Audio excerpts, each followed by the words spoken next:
Hi అండి, welcome to our channel బిసెస్ Jyothi blogs. ఈరోజు వీడియో వచ్చేసి క్యాస్ట్ ఐరన్ సీజనింగ్ ఎట్లా చేసుకోవాలి అనేది ఈ వీడియో ఉంటుంది అనమాట. అంతేకాకుండా ఈ క్యాస్ట్ ఐరన్లో మనం వంట ఎలా చేసుకోవాలి, వంట చేసుకున్న తర్వాత ఎట్లా క్లీన్గా పెట్టుకోవాలి, క్లీన్గా పెట్టుకోకపోతే ఎలాంటి ప్రాబ్లమ్స్ వస్తాయి అనేది మొత్తం ఈ వీడియోలో చెప్తాను అనమాట. ఈ వీడియో ఎవరైనా ఫస్ట్ టైం చూసినట్లయితే ప్లీజ్ మన ఛానల్ సబ్స్క్రైబ్ చేసుకోండి, అట్లాగే మీ ఫ్రెండ్స్కి రిలేటివ్స్కి షేర్ చేయండి. ఇప్పుడైతే ఎట్లా మనం సీజనింగ్ చేసుకోవాలో చూద్దాం. ఫస్ట్ ఆఫ్ ఆల్ అయితే మీరు ఆర్డర్ పెట్టుకోగానే ఇంటికి వస్తుంది కదా, అప్పుడు మీరు ఏ సోప్ అయితే మీరు మీ అంట్లోకి యూజ్ చేసుకుంటారో అదే సోప్ తోటి మీరు క్లీన్ చేసుకోండి. ఫస్ట్ దానికంతా నల్లగా అంటే కొంచెం రెడ్ కలర్లో మట్టిలాగా ఉంటుంది అనమాట. అదంతా నీట్గా వాష్ చేసుకోండి. రుద్ది గరుకు పీస్ కానీ లేకపోతే మీరు అంట్లు తోముకునే ఏదైనా పీస్ ఉంటుంది కదా, దాంతో నీట్గా క్లీన్ చేసుకోండి. ఇలా 1-2 సార్లు క్లీన్ చేసుకున్న తర్వాత ఈ దోశ తవాగా ఉండే తేమ ఏదైతే ఉందో అది క్లీన్ చేసుకోవడానికి వైట్ ఫ్యాబ్రిక్ కానీ లేకపోతే టిష్యూ పేపర్ కానీ తీసుకోండి. నేనైతే వైట్ టవల్ అండి, కిచెన్లో యూస్ చేసుకునే టవల్ అయితే యూస్ చేస్తున్నాను.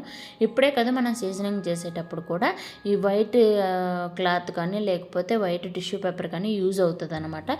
వైట్ టిష్యూ లేదు లేకపోతే ఫ్యాబ్రిక్ అంటే క్లాత్ లేదు, రెండు లేవు అనుకుంటే మీ దగ్గర ఏదైనా సరే కాటన్ క్లాత్ ఉంటే మీ దగ్గర పెట్టుకోండి. ఇట్లా నీట్గా క్లీన్ చేసుకున్న తర్వాత ఈ దోశ తవాని బాగా వేడి చేసుకోండి.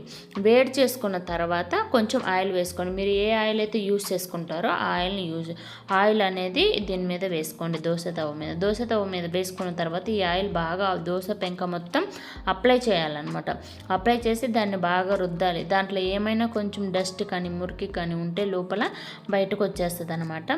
ఇట్లా ఒక 5 minutes వరకు రుద్దండి. బాగా రుద్దిన తర్వాత కాటన్ క్లాత్ తోటి క్లీన్ చేసుకోండి. నేనేంటంటే వైట్ క్లాత్ ఎందుకు తీసుకున్నానంటే ఇది మనం క్లీన్ చేసేటప్పుడు ఎంత మురికి వస్తుందో ఎంత నల్లగా వస్తుందో డస్ట్ అనేది మీకు చూపించడం కోసం నేను వైట్ క్లాత్ తీసుకున్నాను అనమాట. మీకు తెలియకపోతే మీరు దాంట్లో ఒకసారి వాష్ చేసుకొని దాంట్లో కుక్ చేసుకొని తిన్నారంటే ఇప్పుడు వచ్చే మొత్తం డస్ట్ మురికి అంతా మన బాడీలోకి వెళ్ళిపోతుంది అనమాట, ఆ సిలుమ అంతా అనేది.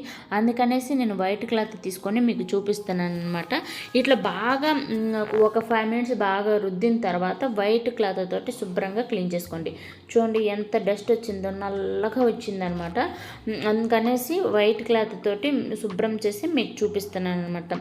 ఇప్పుడు ఒకసారి మనం ఆయిల్తో క్లీన్ చేసుకున్నాం కదా, మళ్ళీ ఇంకొంచెం ఆయిల్ వేయాలన్నమాట. ఇప్పుడు ఒక ఆనియన్ని తీసుకొని చిన్న చిన్న ముక్కలుగా కట్ చేసేసుకొని ఆ ముక్కల్ని ఈ ఆయిల్లో వేసుకోవాలన్నమాట. ఇట్లా వేసుకొని మనం ఫ్రై చేసినట్టు చేస్తూ బాగా దాన్ని రుద్దుతూ క్లీన్ చేసుకోవాలి. దీన్ని రుద్దాలి అంటే మీరు ఇంకొక ఆనియన్ని తీసుకొని మనం దోశ వేసేటప్పుడు పెను మీద మనం ఆనియన్ రుద్దుకుంటాం కదా, అట్లా కట్ చేసుకొని ఫోర్క్ కానీ దబ్బనానికి కానీ కూర్చుకొని ఆనియన్ తోటి ఈ ఆనియన్ ముక్కల్ని బాగా కలుపుతూ ఫ్రై చేస్తూ నీట్గా రుద్దుతూ బాగా ఒక 10 minutes వరకు రుద్దుతూ క్లీన్ చేసేసుకోండి. ఇట్లా క్లీన్ చేసేసుకొని ముక్కల్ని పక్కగా అంటే ఆనియన్ ముక్కల్ని పక్కన పడేసి మీరు ఆ క్లాత్ తోటి క్లీన్ చేసేసుకోండి. ఇప్పుడు ఏ విధంగా అయితే ఈ దోశ తవని మనం సీజనింగ్ చేసామో అదే విధంగా కడాయిని కానీ ఫ్రై ప్యాన్ కానీ ఇదే విధంగా సీజనింగ్ చేసుకొని మీరు కుక్ చేసుకోవచ్చు. కుక్ చేసుకున్నాక మెయిన్ విషయం ఏంటంటే కుక్ చేసుకున్న వెంటనే మీరు కుక్ చేసుకున్న పదార్థాన్ని పక్కన తీసి పెట్టుకొని నీట్గా క్లీన్ చేసుకొని వేడి చేసి ఆయిల్ పూసి పక్కన పెట్టుకోవాలి. లేదంటే సిలుము పట్టేస్తుంది అనమాట. ఒక 2 hours లేట్ అయినా కూడా మీరు చేసుకుని పక్కన పెట్టేసి మళ్ళీ కడుగుదాంలే అనే 2 hours లేట్ అయినా కూడా సిలుము అనేది వచ్చేస్తుంది అనమాట. ఈ దోశ కానీ ఫ్రైస్ కానీ ఏదైనా సరే వారం మొత్తం వీక్ మొత్తం చేసుకోవచ్చు. కానీ పులుసు కూరలు అనేది మనం బాండీలో చేస్తాం కదా, పులుసు కూరలు చేసినప్పుడు ఏంటంటే ఎక్కువ టాక్సిక్ అనేది రిలీజ్ అవుతుంది అనమాట ఆ పులుసు కూరలకి. అందుకనేసి వారంలో 3 times చేసేసుకోండి పులుసు కూరలు. మీరు ఏదైనా కర్రీస్ చేసుకున్నట్లయితే కర్రీస్ చేసుకున్నప్పుడు ఆ బాండీలో ఒక వేడి తగ్గిన తర్వాత మనం కర్రీ తీసుకొని పక్కన పెట్టుకొని క్లీన్ చేద్దాంలే అని అనుకోవద్దండి. ఒక 5 minutes లేట్ అయినా కూడా దానికి చిల్లుమంతా కారుతూ ఉంటుంది అనమాట. కర్రీలోకి ఎక్కువ రిలీజ్ అవుతుంది అనమాట ఐరన్ అనేది మనం పులుసు కూరలు చేసినప్పుడు. అందుకనేసి చేసుకున్న వెమ్మటే ఆ పులుసు కూర పక్కన పెట్టేసుకొని నీట్గా క్లీన్ చేసుకొని వేడి చేసి ఆయిల్ పూసి పక్కన పెట్టుకున్నారంటే ఎన్ని సంవత్సరాలు ఉన్నా కూడా క్యాస్ట్ ఐరన్ అనేది పాడైపోకుండా ఉంటుంది అనమాట.